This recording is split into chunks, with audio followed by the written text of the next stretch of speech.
In this episode, let us see what are the functions of a format painter. This is one of the most useful tools. I don't use it, I actually abuse it. You will be amazed to see what all this format painter can do. Format painter is one of the most useful tools that can help you a lot. Let's see what all it can do. Now I have a Word file open here.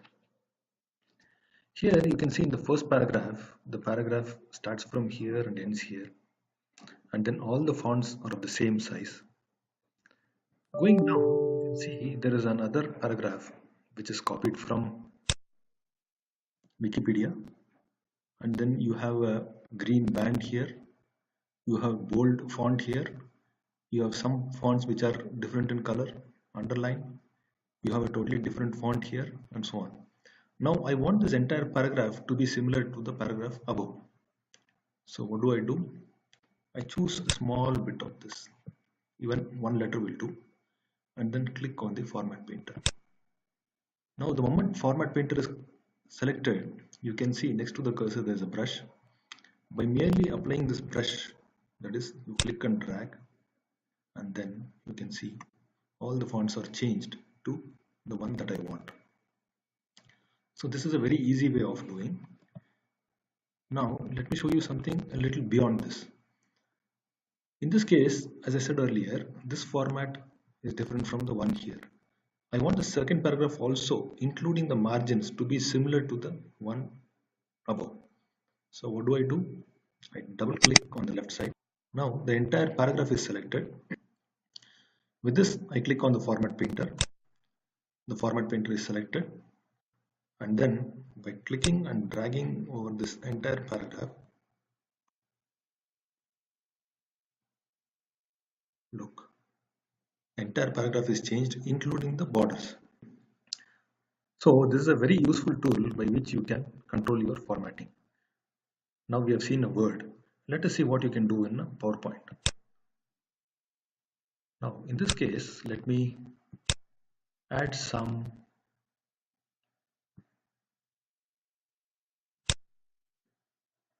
filling. So I got a green fill here, and then I'm also changing the font, something else. I'm also changing the size. So I've done a couple of things to the first line. I want the same to be repeated to number 2 and number 3 also. So what do? Now it is not selected. Now it is selected. The cursor should not blink. Look at this. Now I'm holding the mouse in such a place and clicking. Now the entire slide is selected. You don't see the cursor blinking. That means the entire formatting has been copied now. I have to go to format painter to copy it. Click on format painter. You can see the format painter is ready. By merely clicking on this, you can see the second line is completely changed. However, for the third line, this option is still not available. In order to do that, what you need to do is do the same again, click on this, but then instead of doing a click, you do a double click. By doing a double click, the format painter gets locked. So now I can click on this. You can see my format painter is still alive. Go and click on this, the entire thing is changed. So this way it can help you a lot. Now my format painter is still locked. To come out of this, just click on escape. Now this was with PPT. Let us see what you can do with Excel. Here let me choose a particular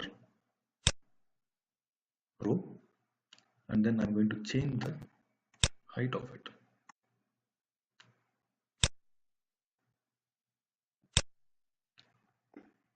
Now as you can see, the height is changed here. I want the same to be applied up to 11 here. Also, I'm going in for borders. I want the text to be bold.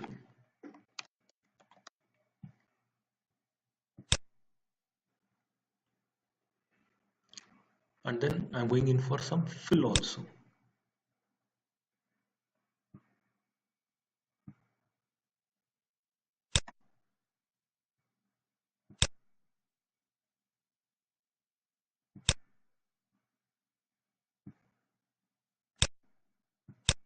So you can see this row number 3 has been formatted in a different form.